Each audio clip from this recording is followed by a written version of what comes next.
Ela foi vendida pelo próprio pai e enviada para viver com um homem que não a amava e 5 crianças que a odiavam.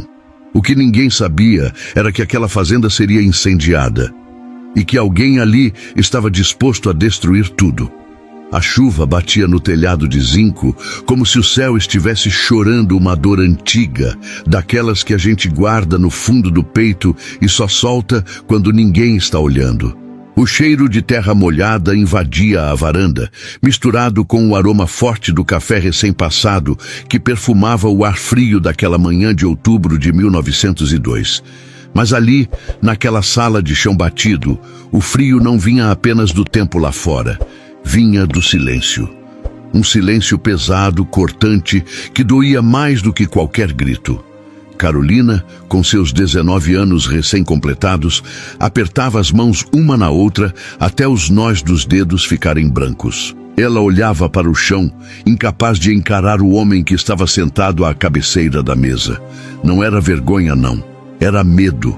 Um medo cru, gelado, de quem sabe que sua vida está sendo negociada como se fosse uma saca de café ou uma novilha premiada. Ela é forte, Coronel Otávio. A voz do pai de Carolina tremeu, mas ele tentou disfarçar com uma tosse seca. Sabe cozinhar, costurar e não tem medo de trabalho pesado. A mãe dela, Deus a tenha, ensinou tudo o que uma mulher precisa saber para cuidar de uma casa. Otávio não respondeu de imediato. Ele apenas girava o chapéu de feltro gasto entre as mãos calejadas, os olhos fixos na toalha de mesa remendada. Era um homem grande, de ombros largos, que pareciam carregar o peso do mundo, e um rosto marcado pelo sol e por uma tristeza que parecia ter criado raízes em sua alma. Ele tinha 38 anos, mas a viuvez e a responsabilidade de 5 filhos pequenos o faziam parecer ter vivido 100. Eu não estou procurando uma esposa para enfeite, seu Raimundo, disse Otávio finalmente, sua voz grave e rouca, como o som de pedras rolando no leito de um rio. Eu preciso de uma mãe, meus filhos. Eles estão crescendo como bichos do mato desde que a Amélia se foi. A casa está um caos. Eu passo o dia na lida do gado e quando volto, ele parou, engolindo em seco, e olhou pela primeira vez diretamente para Carolina. O olhar dele não tinha malícia, nem desejo. Tinha desespero. Era o olhar de um homem que estava se afogando e via naquela moça franzina a única tábua de salvação. Eu sei que o senhor é um homem de respeito, continuou o pai de Carolina ansioso, e sei que vai tratar minha filha com dignidade. A nossa situação aqui, o senhor sabe, a seca do ano passado levou tudo, as dívidas no armazém. Se eu não fizer algo, vamos perder este pedaço de terra. E a Carolina? Bem, ela é a única coisa de valor que me restou. Carolina sentiu uma lágrima quente escorrer pelo rosto, mas não se moveu. A única coisa de valor. Era isso que ela era? Uma moeda de troca para salvar a pele do pai, um homem que, desde a morte da mãe, havia se entregado à bebida e ao jogo, destruindo o pouco que tinham? Eu aceito, disse Otávio levantando-se. A cadeira arranhou o chão com um som agudo. Pago as dívidas do armazém e deixo um crédito para o senhor se reerguer. Mas ela vem comigo agora. Não tenho tempo a perder. A caçula está com febre e a mais velha não dá conta de tudo sozinha. Agora? O pai de Carolina pareceu surpreso, mas logo assentiu, aliviado. Claro, Carolina, vá pegar suas coisas. Ela levantou os olhos marejados e encontrou os de Otávio. Naquele momento algo estranho aconteceu. Ela esperava ver frieza, autoridade, mas viu cansaço, viu um homem quebrado pedindo socorro sem usar palavras. E lá no fundo sentiu uma pontada de compaixão que a assustou. Sim, senhor, sussurrou ela, a voz falhando. Enquanto caminhava para o pequeno quarto que dividia com os irmãos mais novos, Carolina sabia que estava deixando para trás a única vida que conhecia. Não sabia o que a esperava na fazenda Boa Esperança, mas o nome parecia uma ironia cruel. Esperança de quê? de ser a criada de luxo de um viúvo amargurado, de cuidar de 5 crianças que provavelmente a odiariam por tentar ocupar o lugar da mãe? Ela juntou suas poucas roupas em uma trouxa de tecido, pegou o terço que fora de sua mãe e uma pequena imagem de Nossa Senhora das Graças. Era tudo o que tinha. Ao sair, olhou para trás uma última vez. Seu pai já estava servindo uma dose de cachaça para comemorar o negócio. Ele nem a olhou. Carolina subiu na charrete ao lado de Otávio. A chuva aumentou, transformando a estrada de terra em um lamaçal escorregadio. O cavalo relinchou, incomodado com a água fria. Otávio estalou as rédeas e a charrete começou a se mover, levando Carolina para longe de seu passado e em direção a um futuro incerto, envolto em neblina e mistério. E você, minha amiga, meu amigo que me ouve agora, já se sentiu assim? Como se a vida tivesse te colocado numa estrada sem volta, sem mapa e sem lanterna? Já teve que engolir o choro e seguir em frente porque não havia outra opção? A história de Carolina é a história de muitas de nós, de quem teve que ser forte quando só queria colo, de quem teve que florescer no meio do deserto. A viagem foi silenciosa, apenas o som da chuva e das rodas da charrete quebrando o silêncio constrangedor. Quando finalmente avistaram a sede da fazenda Boa Esperança, o coração de Carolina gelou. A casa, que um dia devia ter sido imponente, estava com a pintura descascada, o jardim tomado pelo mato e as janelas fechadas, como olhos que se recusam a ver a luz. Mas o pior não foi a casa, foi o que aconteceu assim que a charrete parou. A porta da frente se abriu com estrondo e uma menina de uns 12 anos saiu correndo, com os cabelos desgrenhados e o rosto sujo de fuligem.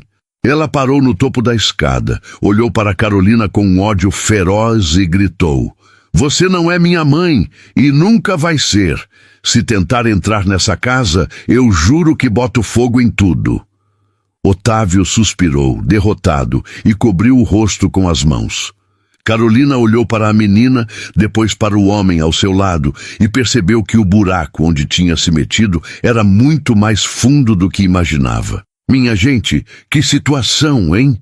O que você faria no lugar da Carolina? Daria meia volta e fugiria ou enfrentaria essa fera ferida?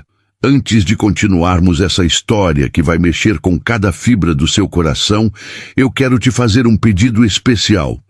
Se você gosta de histórias que tocam a alma, que falam da vida como ela é, se inscreva aqui no nosso canal Contos do Coração. Deixe o seu like, porque isso ajuda demais o nosso trabalho a chegar a mais pessoas que precisam de uma palavra de conforto. E me conta aí, nos comentários, de qual cantinho desse nosso Brasil imenso você está me ouvindo. Quero mandar um abraço bem apertado para você. A fazenda Boa Esperança ficava num vale cercado por morros altos, cobertos por uma mata densa que parecia abraçar a propriedade com um misto de proteção e ameaça. O ar ali era diferente. Tinha cheiro de mato pisado, de curral, de leite fresco, mas também tinha um cheiro de abandono, de coisas que foram deixadas para trás, sem o devido cuidado. O vento uivava entre as frestas das janelas de madeira, criando uma melodia triste que parecia nunca ter fim. A casa principal era um casarão colonial de paredes grossas, construído para durar gerações.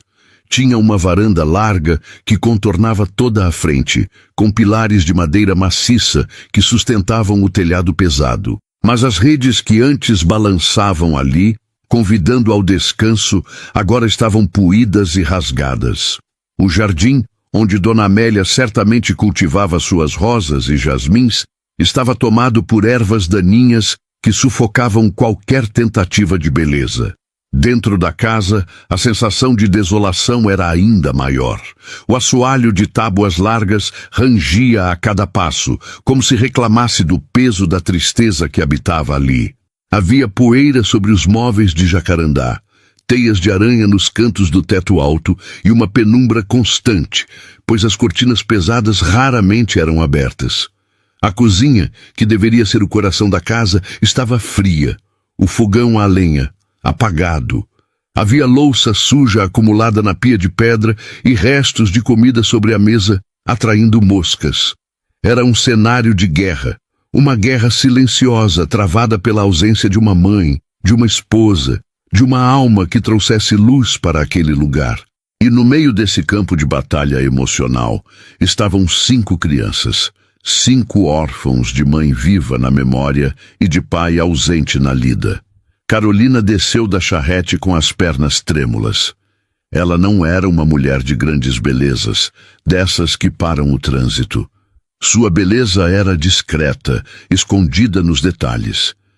Tinha olhos cor de mel que brilhavam com uma inteligência quieta, mãos calejadas pelo trabalho na roça do pai, mas que sabiam ser gentis ao cuidar de um animal ferido ou ao bordar um lenço. Seus cabelos castanhos, sempre presos num coque firme, emolduravam um rosto que, apesar da juventude, já conhecia a dor da perda. Perdera a mãe cedo demais, vítima de uma febre que a levou em 3 dias, e desde então assumira o papel de mãe para seus irmãos, enquanto via o pai se desfazer em vícios.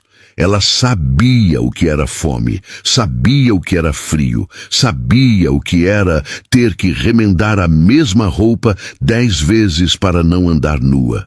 Mas, acima de tudo, Carolina tinha uma fé inabalável. Uma fé que não se gritava aos 4 ventos, mas que se vivia no silêncio da oração antes de dormir, na certeza de que Deus não dá fardo maior do que se pode carregar. Ao lado dela, Otávio parecia uma montanha prestes a desmoronar. Ele era um homem de poucas palavras, acostumado a lidar com bois e cavalos, não com sentimentos. A morte de Amélia, sua esposa, há 2 anos, durante o parto da caçula, havia levado junto a sua alegria de viver. Ele se atirou no trabalho como quem se atira num poço sem fundo, tentando esquecer a dor através da exaustão física. Acordava antes do sol nascer e voltava só quando a lua já ia alta, evitando olhar para os filhos que tanto o lembravam dela. Otávio amava aquelas crianças, amava com uma força bruta e desajeitada, mas não sabia como demonstrar. Sentia-se culpado pela morte da esposa, culpado por não saber pentear o cabelo da filha, por não saber contar histórias antes de dormir, por não saber ser pai e mãe ao mesmo tempo. E essa culpa o tornava distante, severo, um estranho dentro da própria casa. «Júlia!» Otávio gritou para a menina que ainda estava na varanda, bufando de raiva. «Entre agora! Onde estão seus irmãos?» A menina, Júlia, a mais velha, cruzou os braços e empinou o queixo. Ela tinha os olhos do pai, escuros e intensos, mas a teimosia era toda sua. «Estão escondidos, com medo dela!» Ela apontou um dedo acusador para Carolina. «Você trouxe essa mulher para cá para substituir a mamãe, mas ninguém substitui a mamãe. Ninguém. Ninguém quer substituir sua mãe, menina», disse Carolina, com uma voz calma que surpreendeu até a ela mesma. Ela deu um passo à frente, ignorando o olhar de advertência de Otávio. «Eu vim para ajudar. Para cozinhar, para limpar, para cuidar de vocês. Só isso». Júlia riu, um riso seco e sem alegria. «Ajudar? Nós não precisamos de ajuda. Precisamos que o papai olhe para a gente. Precisamos que ele pare de fingir que a gente não existe». As palavras da menina atingiram Otávio como um chicote. Ele recuou um passo, o rosto contorcido de dor. Carolina viu ali, naquele instante, a ferida aberta daquela família. Não era só a falta de uma mãe. Era a falta de um pai que estava presente de corpo, mas ausente de alma. «Chega!» trovejou Otávio, recuperando a postura autoritária. «Carolina vai ficar. Ela é minha esposa agora, e vocês vão respeitá-la. Ouviu bem, Júlia? Respeito!» Júlia olhou para o pai com lágrimas nos olhos, depois para Carolina com um misto de ódio e curiosidade, e saiu correndo para dentro da casa, batendo a porta com força. O silêncio voltou a reinar no terreiro.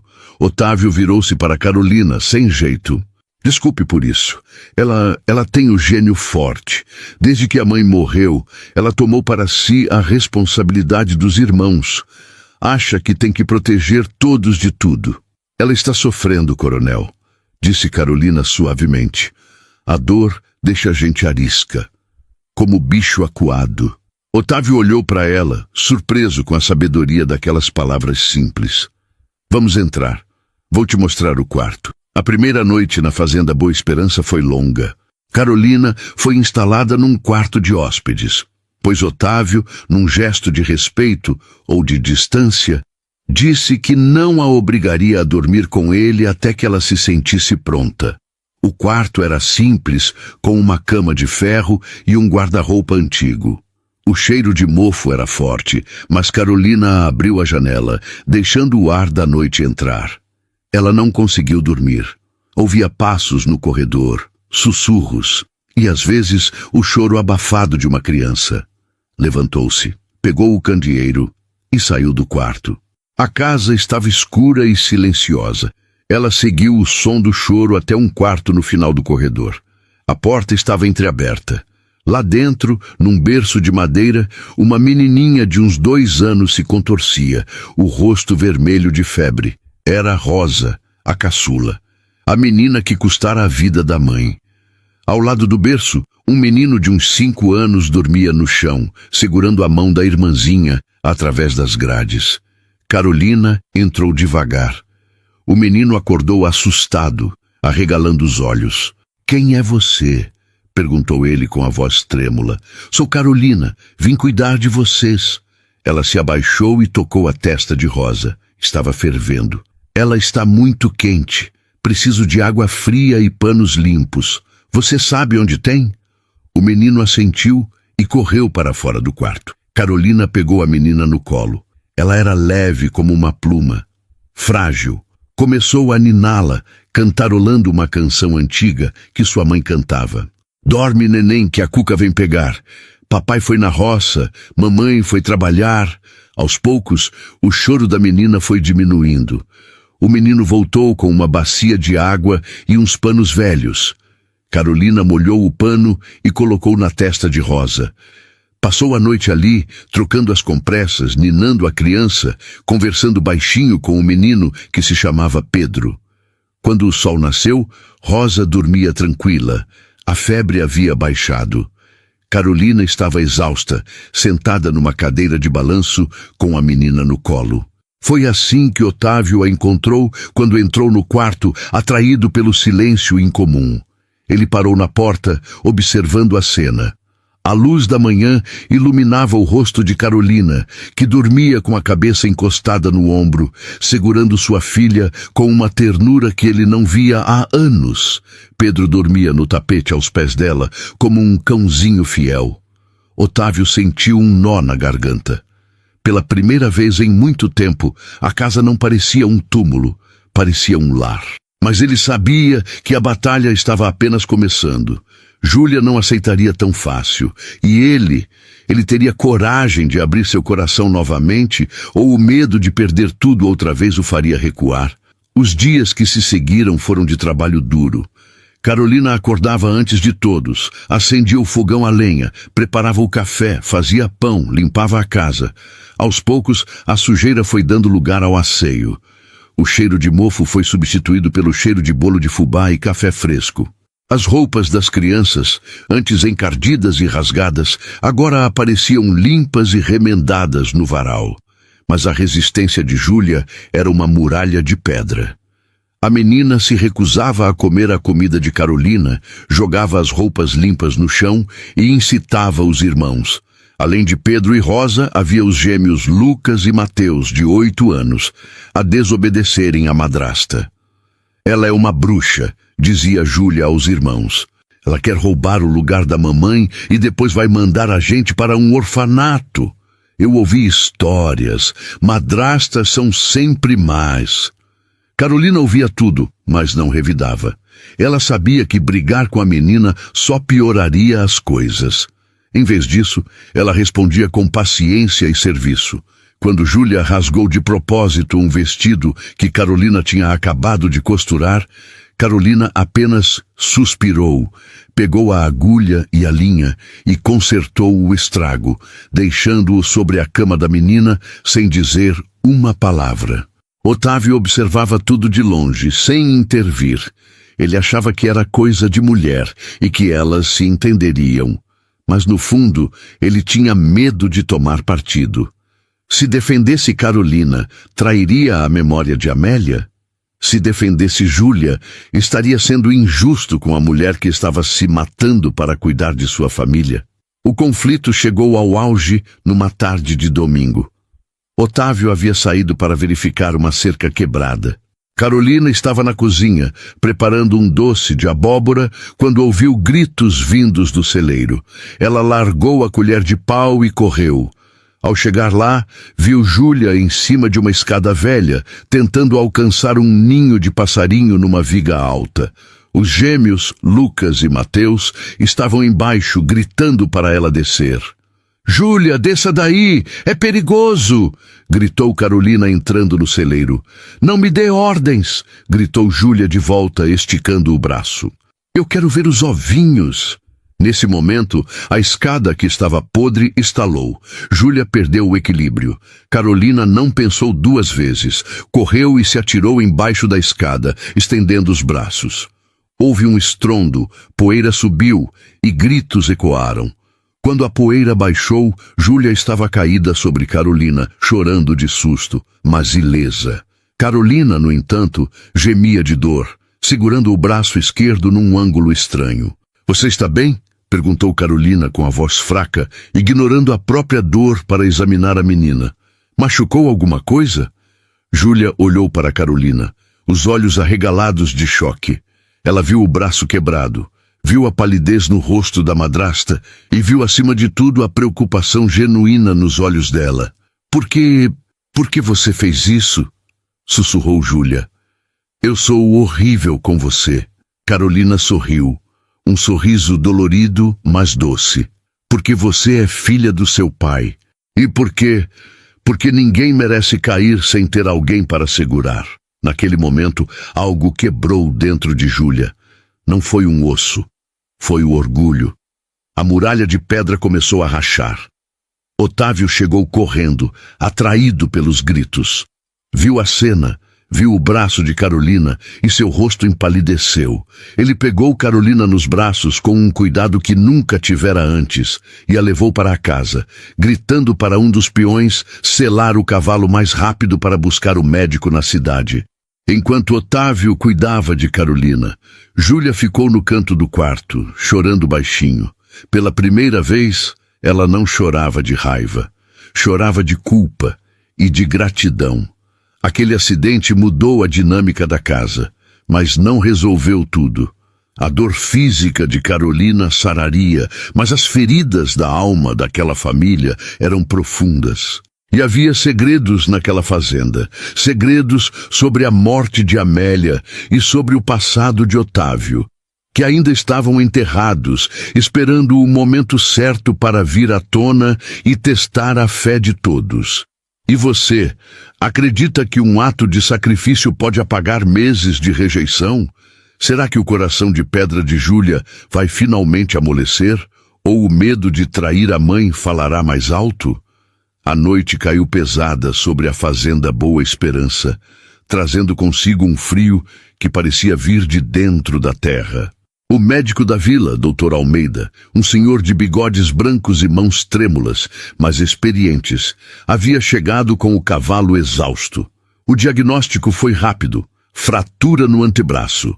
O osso precisava ser colocado no lugar. Naquele quarto iluminado apenas pela luz amarelada de 2 candeeiros a querosene, a cena que se desenrolou marcou a alma de Otávio para sempre. Carolina, deitada na cama, pálida como um lençol de linho lavado, mordia um pedaço de pano enrolado para não gritar. O suor frio escorria por sua testa, colando os fios de cabelo na pele. «Vai doer, menina», avisou o médico, segurando o braço dela com firmeza. «Coronel, segure os ombros dela. Não deixe ela se mexer. Otávio obedeceu. Suas mãos grandes e calejadas envolveram os ombros frágeis de Carolina. Ele sentiu o tremor do corpo dela, a tensão de cada músculo. Quando o médico puxou e torceu o braço num movimento brusco para alinhar o osso, Carolina soltou um gemido abafado, um som gutural de pura agonia, e seu corpo arqueou na cama. Instintivamente, sem pensar, Otávio se inclinou e sussurrou perto do ouvido dela. Já passou. Você foi valente, valente como eu nunca vi. Carolina abriu os olhos, marejados de lágrimas, e encontrou o rosto de Otávio a centímetros do seu. A respiração dele estava acelerada. Pela primeira vez, ela não viu o patrão, nem o viúvo amargurado. Viu um homem apavorado com a ideia de causar dor a alguém que horas antes havia salvado a vida de sua filha. Obrigada. Ela sussurrou antes de a exaustão a vencer e seus olhos se fecharem num sono pesado, induzido pelo xarope de papoula que o médico lhe dera. Otávio ficou ali, parado, olhando para ela. O braço agora estava imobilizado com talas de madeira e faixas brancas. Ele passou a mão pelo rosto, sentindo a barba por fazer arranhar a palma. Ela é uma mulher de ouro, Otávio, disse o Dr. Almeida, limpando as mãos numa bacia. Outra teria deixado a menina cair. O instinto de preservação fala mais alto na maioria de nós. Mas nela falou o coração. Cuide bem dessa moça. Eu vou cuidar, doutor. Eu vou. Quando o médico partiu, a casa mergulhou num silêncio diferente. Não era mais o silêncio do abandono, mas o silêncio da espera, da reverência. Nos dias que se seguiram, a rotina da casa virou de cabeça para baixo. Carolina, que havia assumido o comando de tudo, agora estava presa à cama, proibida pelo médico de fazer qualquer esforço por pelo menos 2 semanas. E foi aí, minha gente, que o milagre da necessidade começou a operar. Júlia, a menina que jurara ódio eterno à madrasta, rondava a porta do quarto como um gato desconfiado. No primeiro dia, ela apenas olhava pela fresta. No segundo, entrou com uma bandeja. Trazia um prato de sopa de galinha, rala e mal temperada, que ela mesma tentara fazer. Tome, disse a menina ríspida, colocando a bandeja no colo de Carolina, que estava sentada, apoiada em travesseiros. O papai mandou você comer. Carolina olhou para a sopa, depois para a menina. Viu as mãos de Júlia com pequenas queimaduras e manchas de fuligem. Viu o esforço por trás daquele gesto desajeitado. Obrigada, Júlia. O cheiro está ótimo. A menina não respondeu, mas não saiu do quarto. Ficou parada ao pé da cama, torcendo a barra do vestido. Dói muito? Perguntou ela finalmente, a voz saindo num fio. Dói menos do que ver você machucada, respondeu Carolina com sinceridade. Braço conserta. Culpa é que demora a passar. Não se culpe, menina. Foi um acidente. Júlia levantou os olhos, cheios de lágrimas represadas. Eu queria que você fosse embora. Eu rezei para você ir embora. Eu sei. Deus ouve todas as orações, Júlia. Mas às vezes ele diz não, porque sabe que a gente precisa de outra coisa. Talvez ele achou que eu precisava de vocês tanto quanto vocês precisavam de alguém para fazer o café. Júlia soltou um risinho nervoso, limpando o nariz na manga. Aquele riso foi a bandeira branca. A guerra não tinha acabado, mas uma trégua havia sido assinada com sopa de galinha e sinceridade. Enquanto Carolina se recuperava, Otávio se viu obrigado a entrar em casa. A lida no campo não parava, mas ele não podia deixar 5 crianças e uma mulher ferida sozinhas. Ele começou a voltar mais cedo, passou a jantar com os filhos e, o mais surpreendente, passou a visitar o quarto de Carolina todas as noites, sob o pretexto de verificar se ela precisava de remédio. Numa dessas noites, a chuva voltou a cair forte. Otávio entrou no quarto com uma caneca de chá de erva cidreira. Ele puxou a cadeira de palha e sentou-se ao lado da cama. A luz do candeeiro desenhava sombras longas nas paredes de adobe. Como está se sentindo hoje? Perguntou ele, a voz grave preenchendo o pequeno espaço. Melhor, coronel. A dor é só uma pontada agora. O pior é a inutilidade. Ficar aqui deitada enquanto a casa precisa de mim, isso me consome. Otávio suspirou, olhando para as próprias mãos. A casa sobrevive. As crianças, elas estão se virando. Júlia está tentando cozinhar. O Pedro varre o terreiro. Até os gêmeos estão mais quietos. Ele fez uma pausa, hesitando. Você fez algo com eles, Carolina. Algo que eu não consegui fazer em 2 anos. Eu só dei atenção, coronel. Criança é como planta. Se não regar, seca. Se regar demais, afoga. Tem que saber a medida do sol e da água. Otávio levantou o olhar e a encarou. Havia uma profundidade naqueles olhos cor-de-mel que o desarmava. Eu esqueci como se rega, confessou ele, a voz rouca. Quando a Amélia morreu, levou a água com ela. Eu fiquei seco, Carolina. Seco por dentro. Olhar para eles doía, porque eu via o que tinha perdido. Então eu fugi. Fugi para o trabalho, para o gado, para as contas. Achei que se eu garantisse o pão, estava fazendo o meu papel de pai. Mas eles não queriam só pão. Carolina sentiu o peito apertar. Aquela confissão, feita à meia luz, era um tesouro frágil. Otávio estava baixando a guarda, mostrando as feridas que escondia sob a casca grossa de fazendeiro durão. O senhor não é seco, coronel, disse ela suavemente. Se fosse, não teria me buscado, não teria cuidado do meu braço com tanto zelo. A água ainda está aí, só está represada por pedras de dor. Tem que tirar as pedras, uma por uma. E se a represa estourar? Perguntou ele, com um medo genuíno nos olhos. E se a dor for tanta que me afogue? Então a gente aprende a nadar, respondeu Carolina firme. Ninguém se afoga na própria dor se tiver uma mão para segurar. Otávio ficou em silêncio por um longo tempo. O som da chuva no telhado parecia marcar o compasso dos corações acelerados. Ele estendeu a mão, hesitante, e tocou levemente os dedos da mão boa de Carolina, que repousava sobre o cobertor. Foi um toque rápido, quase elétrico, e ele recolheu a mão como se tivesse se queimado. Boa noite, Carolina. Descanse. Ele saiu do quarto apressado, deixando Carolina com o coração batendo na garganta e uma certeza nova. Aquele homem não precisava apenas de uma mãe para seus filhos. Ele precisava ser salvo de si mesmo. 2 semanas se passaram. O braço de Carolina ainda estava na tipóia, mas ela já se levantava. Com uma mão só, ela coordenava a casa. Ensinava Júlia a temperar o feijão. Mostrava a Pedro como dobrar os lençóis. A casa tinha outra vida. Havia risos tímidos nos corredores, mas a paz é um hóspede que raramente fica muito tempo sem ser incomodado. Numa tarde de terça-feira, um homem chegou à fazenda. Não era um vizinho qualquer. Era o coronel Ezequiel, dono das terras vizinhas, a fazenda Ouro Verde. Ezequiel era o oposto de Otávio. Baixo, gordo, com um sorriso que não chegava aos olhos e anéis de ouro em quase todos os dedos. Ele chegou numa charrete luxuosa, acompanhado de 2 capangas armados. Otávio estava no curral, vacinando o gado.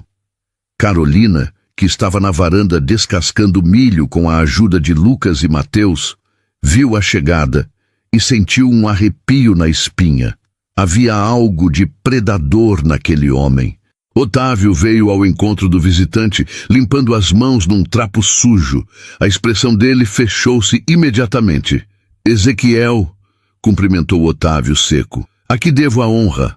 Ora, Otávio, vim saber das novidades, disse Ezequiel, descendo da charrete com dificuldade. Seus olhos pequenos varreram a varanda e pararam em Carolina. Ele sorriu, um sorriso oleoso. Vejo que arrumou uma nova governanta, muito bonita, por sinal. Carolina baixou os olhos, sentindo-se suja apenas com aquele olhar. Otávio deu um passo à frente, bloqueando a visão de Ezequiel. Diga logo o que quer. Não tenho tempo para conversa fiada. Você sabe o que eu quero, Otávio. A voz de Ezequiel perdeu a falsa simpatia e ficou dura como aço. O prazo está acabando. O banco não vai esperar mais. E eu? Bem, eu continuo interessado nas terras da Baixada, aquelas que têm a nascente. As terras da Baixada não estão à venda, rosnou Otávio. São a herança dos meus filhos. É a melhor parte da fazenda. Herança de nada vale se a fazenda inteira for a leilão, meu amigo, retrucou Ezequiel, acendendo um charuto. Você tem dívidas antigas, Otávio, dívidas da época da doença da sua esposa, remédios caros, médicos da capital. Eu sei de tudo. Eu comprei as promissórias do armazém da cidade. Agora você deve a mim. Otávio empalideceu. Carolina, da varanda, ouvia tudo, o coração disparado. Então, era isso. A pobreza, o desespero, a falta de recursos. Otávio havia se endividado até o pescoço para tentar salvar a vida de Amélia. Ele havia sacrificado o futuro da fazenda por amor e falhado. Eu vou pagar, disse Otávio, entre dentes. A colheita de café deste ano promete ser boa. O café ainda está verde, Otávio, e o prazo vence em 30 dias. Se não me pagar ou se não me passar as terras da Baixada, eu tomo tudo. A Boa Esperança vai virar pasto para o meu gado. Ezequiel soltou uma baforada de fumaça na cara de Otávio, riu e subiu na charrete. Pense com carinho e mande lembranças à bela moça. Quando a charrete sumiu na curva da estrada, Otávio socou a cerca do curral com tanta força que a madeira estalou. Ele ficou ali, de cabeça baixa, tremendo de raiva e impotência. Carolina entregou a bacia de milho para os meninos e desceu as escadas. Ela se aproximou de Otávio devagar. Ele não se virou. "Coronel!" chamou ela. "Volte para dentro, Carolina", disse ele, a voz embargada. "Isso não é assunto seu. É assunto meu, sim. Eu moro aqui agora. Essa é a minha casa também, e a casa dessas crianças." Otávio virou-se, os olhos vermelhos. "Você ouviu? Eu estou falido, Carolina, falido. Tudo isso aqui..." Ele abriu os braços, abrangendo a casa, o curral, os morros. "Está por um fio. Eu trouxe você para um barco que está afundando. Eu devia ter te deixado com seu pai. Pelo menos lá, a miséria era conhecida. Meu pai me vendeu por uma dívida de cachaça, coronel. O senhor me trouxe para cá para cuidar de uma família. Há uma grande diferença." Ela se aproximou mais, ignorando a barreira invisível que ele tentava erguer. 30 dias é pouco tempo, mas não é impossível. O senhor disse que o café está bom. Não tenho gente suficiente para colher a tempo. A maioria dos colonos foi embora quando parei de pagar em dia. Só restaram os velhos e os leais, mas são poucos. Não vamos conseguir tirar o café do pé antes das chuvas de novembro. Se chover, o café apodrece e eu perco tudo. Carolina olhou para o horizonte, onde nuvens escuras já começavam a se formar, anunciando o verão que se aproximava. Ela sentiu o peso do desafio, mas sentiu também uma força brotar em seu peito, aquela mesma força que a fizera cuidar dos irmãos quando a mãe morreu. "Então nós vamos colher", disse ela, decidida. "Nós quem?" Otávio riu. Um riso amargo. "Eu, você, com um braço quebrado e 5 crianças?" "Sim, e quem mais aparecer? O senhor tem amigos na vila? Pessoas que o senhor ajudou no passado?" "Amigos somem quando o dinheiro acaba, Carolina. Você é nova, ainda acredita em contos de fadas." "Eu não acredito em fadas, coronel. Acredito em Deus e no trabalho. E acredito que o senhor não lutou tanto para entregar tudo de bandeja para aquele urubu do Ezequiel." Ela tocou no braço dele, firme. "Amanhã cedo eu vou com o senhor para o cafezal. Vou fazer o que puder com uma mão só. Júlia pode ajudar. Os meninos podem catar os grãos do chão. Nós não vamos desistir sem lutar." Otávio olhou para ela atônito. Ele via naquela jovem franzina uma determinação de ferro que ele mesmo sentia ter perdido. Ela não estava com medo, ela estava com raiva, e aquela raiva era combustível. "Você é louca", murmurou ele, mas havia um brilho novo em seus olhos. Um brilho de... Esperança? Talvez, respondeu ela com um meio sorriso. Mas dizem que de médico e de louco todo mundo tem um pouco. E nesta casa, coronel, a gente vai precisar de muita loucura para vencer. A batalha da Fazenda Boa Esperança está apenas começando. E o que eles vão descobrir no meio desse cafezal vai muito além de grãos vermelhos. Vão descobrir segredos enterrados na terra e no coração. A noite caiu novamente, mas dessa vez o silêncio não era de medo, era de estratégia. Na cozinha, à luz de velas, Carolina e Otávio, sentados lado a lado, desenhavam num papel de embrulho o plano para salvar a fazenda.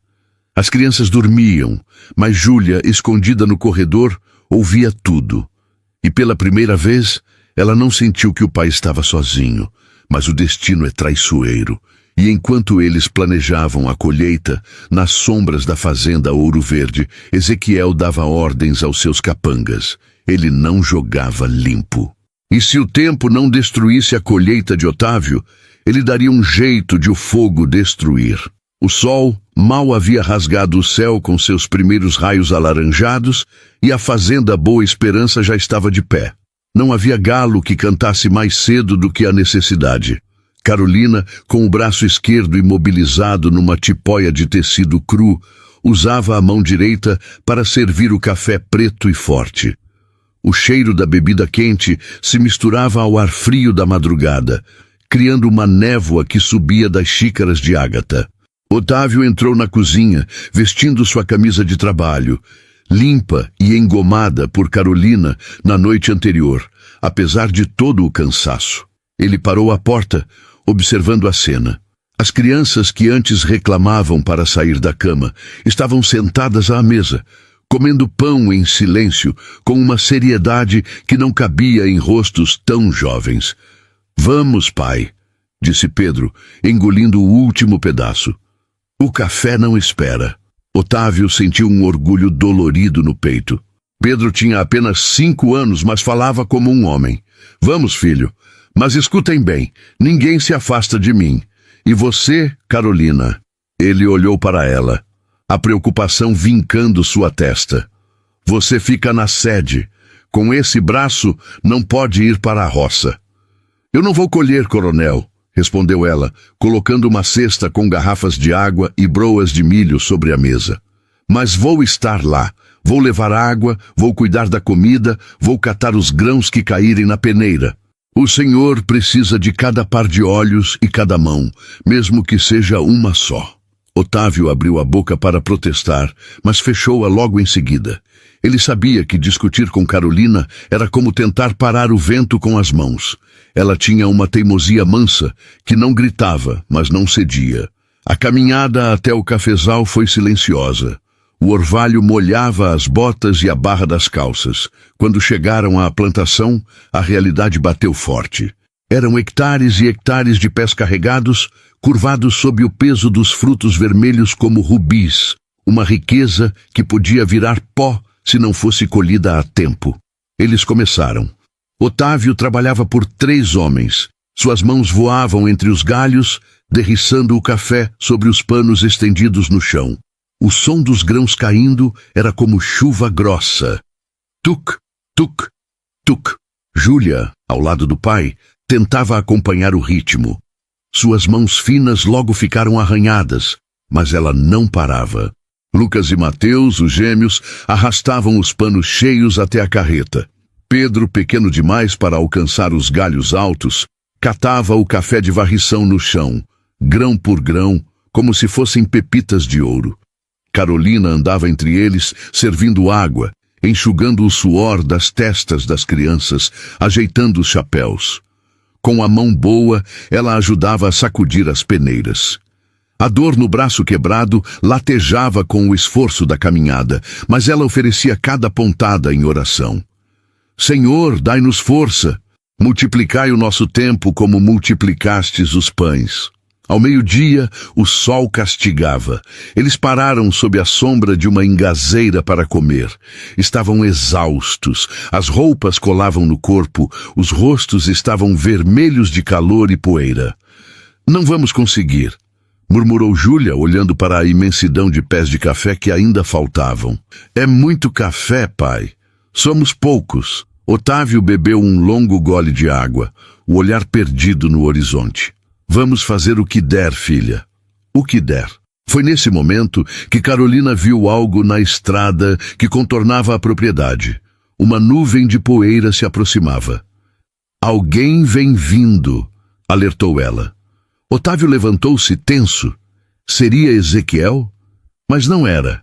Era uma carroça velha, puxada por um burro manco. Quem desceu foi seu Tião, um antigo colono que havia deixado a fazenda meses atrás por falta de pagamento.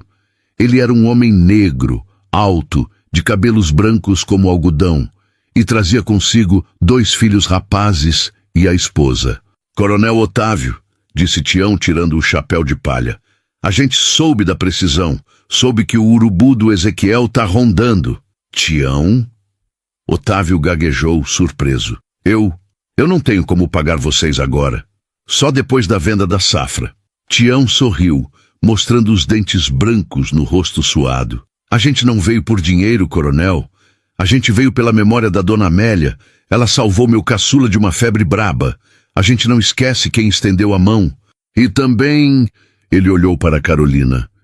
Dizem na vila que o senhor arrumou uma esposa que tem fibra, que enfrentou o Ezequiel de cara limpa. A gente gosta de gente de coragem. Carolina sentiu o rosto queimar, mas sorriu agradecida. Vamos trabalhar então? Disse Tião. A chegada daquela família foi como um sopro de vida. Com mais 4 pares de braços experientes, o trabalho rendeu. O som da colheita ganhou outro ritmo, quase uma música. Naquela noite, apesar da exaustão que fazia os ossos doerem, havia um sentimento de vitória na mesa do jantar. Eles não estavam sozinhos, mas a alegria de pobre, como dizem, dura pouco. Ezequiel não era homem de aceitar derrotas. Ele tinha olhos e ouvidos em todo lugar. 3 dias depois, a colheita avançava bem. Quase metade do cafezal da Baixada já estava colhido e secando no terreiro. O tempo estava seco, o que era bom para a secagem, mas perigoso para outra coisa. Era uma noite de lua nova, escura como breu.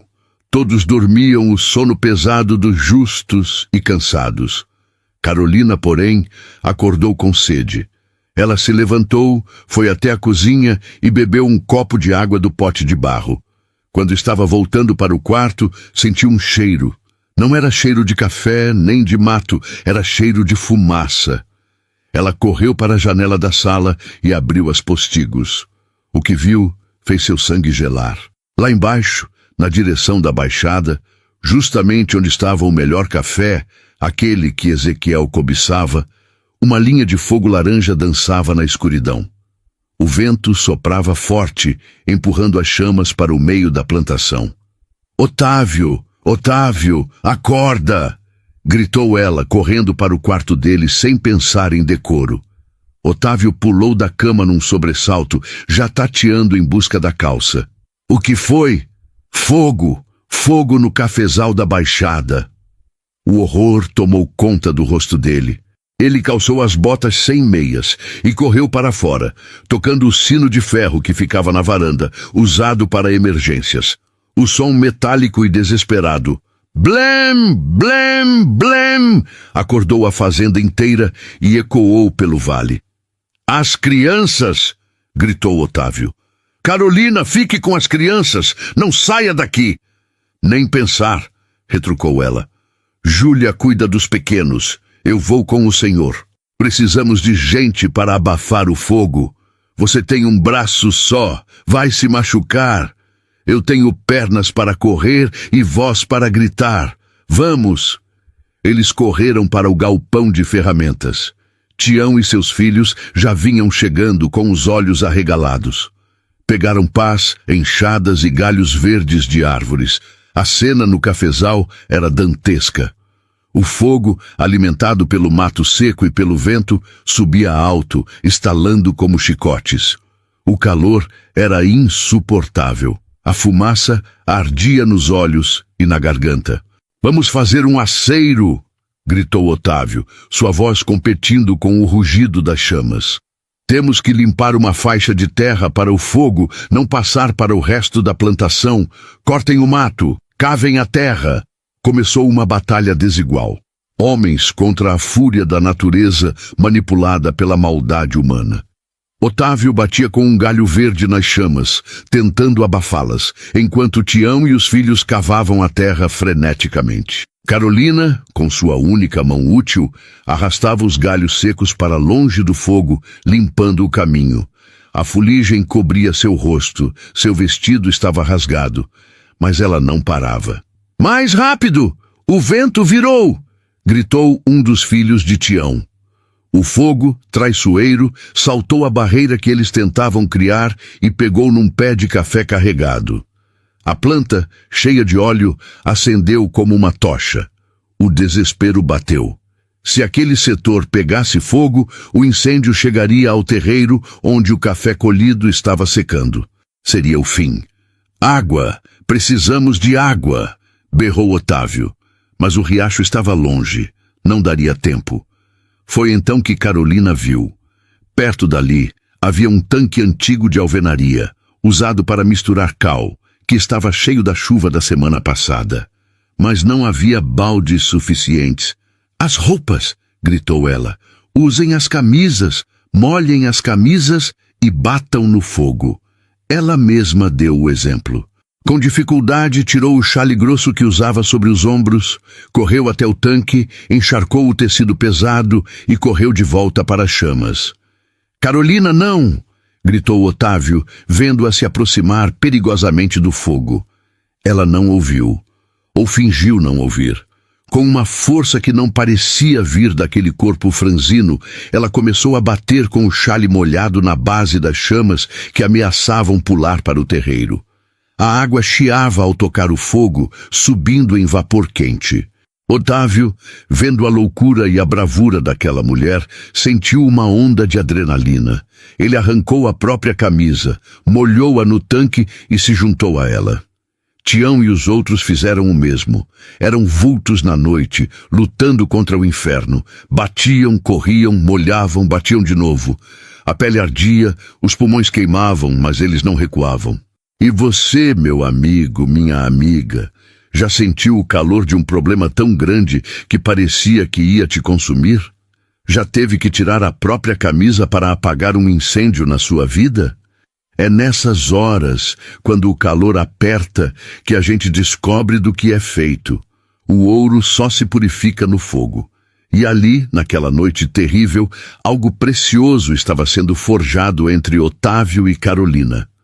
Horas depois, quando o sol nasceu, o cenário era desolador, mas silencioso.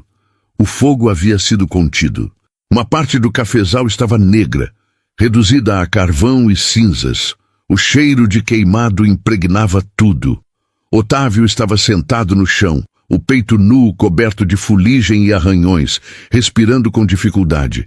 Ao lado dele, Carolina estava deitada na terra, exausta. O braço quebrado protegido sobre o peito, o rosto irreconhecível de tanta sujeira. Eles se olharam. Não havia palavras. Apenas o reconhecimento mútuo de quem sobreviveu a uma guerra. Otávio estendeu a mão e limpou uma mancha de cinza da bochecha de Carolina. O toque foi suave, trêmulo. Você é louca, sussurrou ele, repetindo o que dissera dias antes, mas agora com um tom de reverência. Podia ter morrido. O senhor também, respondeu ela, a voz rouca pela fumaça. Mas salvamos o terreiro. O café colhido está salvo. Otávio olhou para o terreiro intacto, onde as pilhas de café brilhavam sob o sol da manhã. Sim, eles haviam perdido parte da plantação, mas o coração da safra estava salvo. Nesse momento, Júlia chegou correndo, trazendo água. Ela parou ao ver o pai e a madrasta naquele estado. A menina largou a jarra e correu para abraçar Carolina, chorando. Eu achei que vocês tinham morrido. Eu vi o fogo alto. Carolina, gemendo de dor, abraçou a menina com o braço bom. Estamos bem, querida. Estamos bem. Otávio levantou-se com dificuldade e caminhou até a borda da área queimada. Ele se abaixou e pegou algo no chão. Era uma garrafa de vidro quebrada, com um pedaço de pano na boca, cheirando a querosene. Ele apertou o caco de vidro na mão até sangrar. Não foi acidente, disse ele, a voz fria e terrível. Foi criminoso. Tião se aproximou, olhando para a garrafa. Coisa de quem entende de maldade, coronel. Ezequiel, disse Otávio. O nome saiu como uma maldição. Carolina se levantou e foi até ele. Ela colocou a mão sobre o punho fechado de Otávio. Não faça nada de cabeça quente, Otávio. Foi a primeira vez que ela o chamou pelo nome, sem o coronel. Ele quer que o senhor perca a razão. Se o senhor for lá e fizer uma besteira, vai preso, e ele ganha a fazenda do mesmo jeito. Otávio olhou para ela, a fúria lutando com a razão em seus olhos. Ele tentou queimar o sustento dos meus filhos. Ele podia ter matado a gente. Eu sei, e ele vai pagar, mas não do jeito dele. Vamos pagar a dívida, Otávio. Vamos colher cada grão que sobrou, vamos trabalhar dia e noite. E quando o senhor colocar o dinheiro na mesa dele, vai ser a maior derrota que ele já sofreu. A vingança é o sucesso, não o sangue. Otávio soltou o caco de vidro. Ele olhou para Carolina, para Tião, para seus filhos que agora chegavam ao local, assustados, mas seguros. Você tem razão, disse ele, respirando fundo. Vamos voltar ao trabalho. Temos uma colheita para terminar. Mas enquanto voltavam para a sede, Carolina sentiu um calafrio. Ela sabia que Ezequiel não pararia por ali. O fogo foi apenas um aviso. O verdadeiro golpe ainda estava por vir. E ela precisaria de mais do que coragem para proteger aquela família. Ela precisaria de um milagre. Os dias que se seguiram ao incêndio foram de um silêncio operário. Não havia risos, não havia conversas fiadas. Havia apenas o som das enxadas, o barulho dos grãos caindo nas peneiras e a respiração ofegante de quem corre contra o tempo. A fuligem do incêndio ainda manchava o chão da baixada, uma cicatriz negra na terra vermelha, lembrando a todos o que estava em jogo. Carolina, mesmo com o braço na tipóia, não parou. Ela se tornou a alma daquela fazenda. Era ela quem acordava os homens, quem distribuía a comida, quem rezava o terço ao final do dia, pedindo que o café rendesse, que o peso fosse justo, que Deus cegasse a ganância dos homens maus. Chegou o dia do prazo final. A última saca foi costurada. Otávio olhou para a pilha de sacas no galpão e seu coração apertou. Eram menos do que o esperado. O fogo havia levado cerca de 30% da colheita. Será que dá, pai? Perguntou Júlia, que agora não largava o lado de Otávio, suas mãos infantis calejadas pelo trabalho duro. Otávio passou a mão na cabeça da filha, um gesto que ele reaprendera a fazer. Vamos descobrir na cidade, filha. Vamos descobrir na balança. A caravana partiu de madrugada. 3 carroças pesadas, rangendo sob o peso do café. Otávio ia na frente, armado com uma garrucha velha na cintura, os olhos varrendo a estrada em busca de emboscadas. Tião guiava a segunda carroça. Carolina ia na terceira, sentada sobre as sacas, rezando baixinho. A viagem até a cidade foi tensa. Cada sombra de árvore parecia um capanga de Ezequiel. Mas, por milagre ou sorte, chegaram ao armazém de compra sem incidentes. A cidade estava movimentada. Homens de negócio, fazendeiros, peões. Mas quando a caravana da Boa Esperança chegou, um silêncio curioso se fez. Todos sabiam da dívida. Todos sabiam da aposta de Ezequiel. Ezequiel estava lá, é claro, sentado numa cadeira de vime na varanda do armazém, fumando seu charuto, com um sorriso de quem já conta com a vitória. Ao lado dele, o gerente do banco e o tabelião. Ora, ora, disse Ezequiel, levantando-se. Achei que não viriam. Ouvi dizer que tiveram um acidente com fogo. Uma pena. Otávio desceu da carroça, ignorando a provocação. Ele estava sujo da estrada, mas mantinha a cabeça erguida. Viemos pagar, Ezequiel. Pese o café. O processo de pesagem foi uma tortura lenta. Saca por saca foi colocada na balança. O tabelião anotava os números. O gerente do banco fazia as contas na ponta do lápis. Carolina assistia a tudo de longe, o coração batendo tão forte que parecia um tambor em seu peito. Ela via o suor escorrer pela têmpora de Otávio. Quando a última saca foi pesada, o gerente do banco pigarreou e ajustou os óculos. Bem, começou ele olhando para os papéis. O café é de excelente qualidade, Coronel Otávio. O melhor da região, sem dúvida.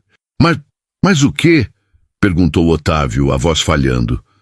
Pelo valor da cotação de hoje, o montante cobre os juros e 80% da dívida principal. Ainda faltam 2 contos de réis para quitar a promissória integral. Um murmúrio correu pela multidão. Faltava pouco. Mas no mundo das dívidas, faltar 1 centavo é o mesmo que faltar 1 milhão. Ezequiel soltou uma gargalhada alta, batendo na perna. Eu sabia! Eu disse! O fogo fez o serviço. Ele se aproximou de Otávio, o rosto transfigurado pela ganância. Sinto muito, meu amigo. O contrato é claro. Pagamento integral ou execução da garantia. As terras da Baixada são minhas. E como a casa-sede está dentro da demarcação, a casa também é minha. Vocês têm até o pôr do sol para sair. Otávio sentiu as pernas fraquejarem. O mundo girou. Todo o esforço, todo o suor, o braço quebrado de Carolina, as mãos feridas de Júlia, tudo em vão. Ele olhou para Carolina buscando força, mas ela também estava pálida, os olhos cheios de lágrimas. Não pode ser, sussurrou Otávio. Me dê mais uma semana. Eu vendo o gado, eu vendo os cavalos. O prazo acabou, Otávio, gritou Ezequiel. Acabou. Assine a transferência. O tabelião estendeu a caneta e o papel. Otávio olhou para a caneta como se fosse uma faca. Ele estava derrotado. A humilhação era pública, total. Foi nesse momento, quando a esperança parecia ter morrido e sido enterrada, que uma voz fina e trêmula rompeu o silêncio. Esperem! Não assine, pai! Todos se viraram. Era Júlia. A menina estava em cima da carroça, segurando uma caixa de madeira escura contra o peito. Ela desceu num pulo e correu até o pai, abrindo caminho entre os homens grandes. O que é isso, Júlia? Perguntou Otávio, confuso. É da mamãe, disse a menina chorando. Ela me deu antes de ir para o hospital. Ela disse, Júlia, guarde isso. Seu pai é orgulhoso. Ele nunca vai aceitar vender as joias da minha avó. Mas se um dia a precisão for maior que o orgulho, você entrega para ele. Otávio olhou para a caixa. Ele reconhecia aquela caixa. Amélia guardava ali suas linhas de bordar. Ele nunca imaginou. Com as mãos trêmulas, ele abriu a tampa. Dentro, sobre um forro de veludo azul, brilhava um colar de ouro maciço com pedras de rubi, brincos pesados e um broche de diamantes antigos. Eram joias de família, herança da avó portuguesa de Amélia, que Otávio pensava terem sido perdidas ou vendidas anos atrás. Eu escondi, pai, soluçou Júlia. Eu escondi porque eu tinha medo. Medo de o senhor gastar tudo e ir embora. Medo de ficar sozinha. Mas agora a gente tem a Carolina. E a gente tem o senhor de volta. O silêncio no armazém era absoluto. Até Ezequiel parou de rir, os olhos fixos no ouro. Otávio caiu de joelhos ali mesmo, na poeira da rua. Ele não olhava para as joias. Ele olhava para a filha que ele negligenciara, a filha que carregara o peso de um segredo e de uma dor imensa, sozinha. Me perdoe, filha, chorou ele, abraçando as pernas de Júlia. Me perdoe por ter sido cego. Carolina se aproximou, as lágrimas correndo livremente pelo rosto. Ela colocou a mão no ombro de Otávio e a outra na cabeça de Júlia. Levante-se, Otávio, disse ela firme. Levante-se e pague esse homem. A Amélia salvou a gente. O amor dela atravessou a morte para salvar essa família. Otávio levantou-se. Ele pegou as joias e as colocou sobre a mesa do avaliador, ao lado da balança de café. Avalie, ordenou ele, com uma voz que tremia de emoção, mas não de fraqueza. O avaliador, um homem sério da capital, pegou o colar, examinou as pedras contra a luz do sol e assentiu. Ouro português, 18 quilates, rubis verdadeiros. Só este colar vale 3 contos de réis, o conjunto todo. Paga o restante da dívida e ainda sobra muito. Otávio virou-se para Ezequiel. O vilão estava roxo de raiva, a boca abrindo e fechando sem som. Está pago, Ezequiel. Otávio pegou a promissória das mãos do gerente do banco e a rasgou em pedacinhos, jogando o papel picado ao vento. E nunca mais coloque os pés nas minhas terras. A multidão explodiu em aplausos e assobios. Ezequiel, humilhado, deu meia volta e saiu empurrando quem estava na frente, entrando em sua charrete e sumindo na poeira. A volta para casa não foi uma viagem, foi uma procissão. O sol se punha, pintando o céu de roxo e dourado, as mesmas cores das joias que salvaram a fazenda. Mas o verdadeiro tesouro não estava no ouro, estava na carroça da frente. Otávio não guiava mais sozinho. Júlia estava sentada ao seu lado, com a cabeça encostada no ombro do pai. E Carolina ia do outro lado, e a mão de Otávio segurava a mão boa dela, entrelaçando os dedos com força. Quando chegaram à fazenda, a noite já tinha caído, mas a casa não estava escura. Pedro, Lucas e Mateus, que tinham ficado sob os cuidados da esposa de Tião, haviam acendido todas as lamparinas e velas que encontraram. A casa brilhava no alto do morro como um farol. Eles desceram da carroça. Otávio reuniu todos na sala principal. Ele foi até o oratório antigo no canto da sala, onde a imagem de Nossa Senhora das Graças, trazida por Carolina, estava ao lado de um retrato antigo de Amélia. Hoje, começou Otávio, a voz embargada, nós não salvamos apenas a terra. Nós salvamos a nossa alma. Eu estava perdido, meus filhos. Perdido na escuridão da minha dor. Mas Deus me mandou uma luz. Ele olhou para Carolina. Uma luz que veio com um braço quebrado e um coração gigante. E me mandou um anjo guardião. Ele olhou para Júlia, que soube guardar a esperança quando eu já tinha desistido. Ele se ajoelhou diante do oratório. Carolina se ajoelhou ao lado dele. Júlia, Pedro, Lucas e Mateus se ajoelharam também. Tião e sua família, na porta, tiraram os chapéus e baixaram as cabeças. Pai nosso, que estais no céu, começou Otávio. E a oração daquela noite não foi de pedido, foi de pura gratidão. Uma gratidão que lavava a alma, que curava as feridas do passado e abria as portas para um futuro que finalmente parecia possível. Mas a vida, minha gente, a vida é feita de ciclos. E enquanto eles rezavam, agradecendo o milagre, Carolina sentiu uma tontura estranha. O cansaço, a dor do braço, a tensão dos últimos dias, tudo cobrou seu preço de uma vez. Quando terminaram o amém, Carolina tentou se levantar, mas o mundo escureceu. Ela tombou para o lado, desmaiando nos braços de Otávio. Carolina, gritou ele, o pânico voltando aos seus olhos. Ela estava ardendo em febre. A infecção no braço, negligenciada durante a loucura da colheita e do incêndio, havia se espalhado. O esforço sobre-humano tinha exaurido suas últimas reservas. Otávio a pegou no colo e correu para o quarto. A alegria da vitória durou pouco. Agora ele tinha a fazenda, tinha o dinheiro, tinha o amor dos filhos. Mas a mulher que tornara tudo isso possível estava queimando em febre em seus braços, murmurando palavras desconexas. A febre de Carolina durou 3 dias e 3 noites. Foram as horas mais longas que a fazenda Boa Esperança já viu. O doutor Almeida voltou, balançou a cabeça com gravidade e disse aquilo que nenhum homem quer ouvir. Fiz o que pude, Otávio.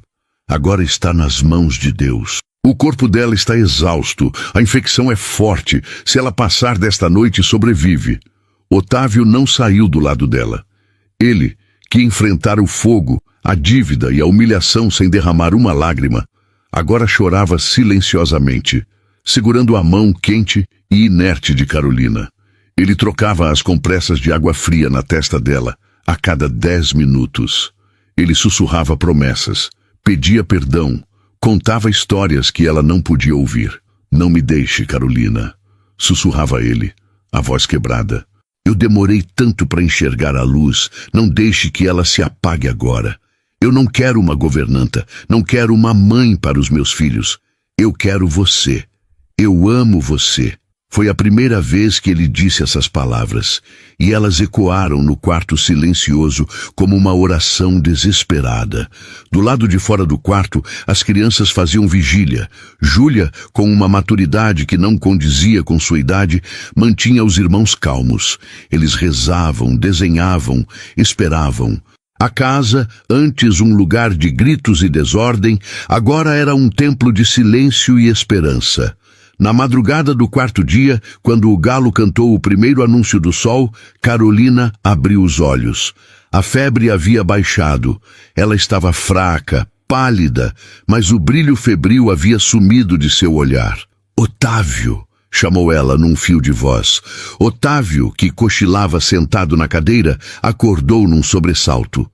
Estou aqui, meu amor. Ele beijou a testa dela, depois as mãos, rindo e chorando ao mesmo tempo. A morte, que rondara a cama como um abutre, tinha ido embora, espantada pela força daquele amor teimoso. A recuperação foi lenta. Carolina precisou de meses para recuperar as forças e o movimento completo do braço. Mas dessa vez ela não estava sozinha. Otávio estava lá. Júlia estava lá. A família estava lá. O tempo, minha gente, é um senhor sábio. Ele cura o que o remédio não alcança e amacia o que a pedra não quebra. 5 anos se passaram desde aquele outubro chuvoso em que Carolina chegou à fazenda. Se você passasse pela estrada hoje, mal reconheceria o lugar. A Fazenda Boa Esperança fazia jus ao nome. O casarão estava pintado de branco e azul, com janelas abertas e cortinas de renda balançando ao vento. O jardim, antes um matagal, agora era um mar de rosas e jasmins, cuidado pelas mãos de Júlia e Carolina. O cafezal da Baixada, aquele que quase virou cinzas, tinha se recuperado e produzia o melhor grão da região. Otávio não só pagara a dívida, como comprara mais terras. Mas ele não era mais o homem rico e triste. Ele era um homem rico de vida. Era uma tarde de domingo. A mesa estava posta na varanda, farta de bolos, pães e frutas. Otávio estava sentado na cabeceira, mas não havia medo em seus olhos, apenas paz. Ele tinha alguns fios brancos a mais na barba, marcas de quem viveu e lutou, mas seu sorriso era fácil. Júlia, agora uma moça feita de 17 anos, linda e forte como a mãe que perdera e a mãe que ganhara, servia o café. Pedro, Lucas e Mateus corriam pelo gramado jogando bola. E Carolina? Ah, Carolina. Ela estava sentada ao lado de Otávio com a mesma serenidade de sempre. Mas em seu colo dormia um menininho de 2 anos, cabelos castanhos e olhos curiosos. Era Miguel, o fruto daquele amor improvável, o selo da aliança entre a dor e o recomeço. Otávio olhou para sua família. Olhou para as terras verdes, para o céu azul e depois para Carolina. Ele segurou a mão dela por cima da mesa. Valeu a pena, disse ele baixinho. Cada gota de suor, cada lágrima, valeu a pena. Carolina sorriu e apertou a mão dele. O amor não é o que a gente sonha, Otávio. É o que a gente constrói, tijolo por tijolo, dia após dia. E assim, meus amigos, termina a história de Carolina e Otávio. Mas será que termina mesmo? Ou será que ela continua acontecendo todos os dias em tantas casas espalhadas por esse nosso Brasil? Quantas Carolinas não existem por aí, carregando o mundo nas costas com um braço só, transformando casas frias em lares quentes? Quantos Otávios não estão perdidos em sua própria dor, precisando apenas de um gesto de coragem para voltar a viver? Essa história nos ensina que o amor nem sempre chega com fogos de artifício e violinos. Às vezes, ele chega numa charrete velha, debaixo de chuva, com medo e incerteza. Às vezes, o amor nasce da necessidade, cresce no trabalho duro e floresce na provação. Não espere pelo conto de fadas perfeito. A vida é feita de braços quebrados, de colheitas difíceis e de incêndios na madrugada. Mas também é feita de milagres, de perdão e de recomeços. Se você está passando pelo seu inverno, pela sua seca, lembre-se da fazenda Boa Esperança. Lembre-se de que depois do fogo, a terra fica mais fértil e que se tivermos fé e coragem de dar as mãos, não há dívida, não há dor e não há passado que possa impedir o futuro de nascer. Fiquem com Deus, um beijo no coração de cada um de vocês. E nunca se esqueçam, enquanto houver vida, há esperança. Até a próxima história.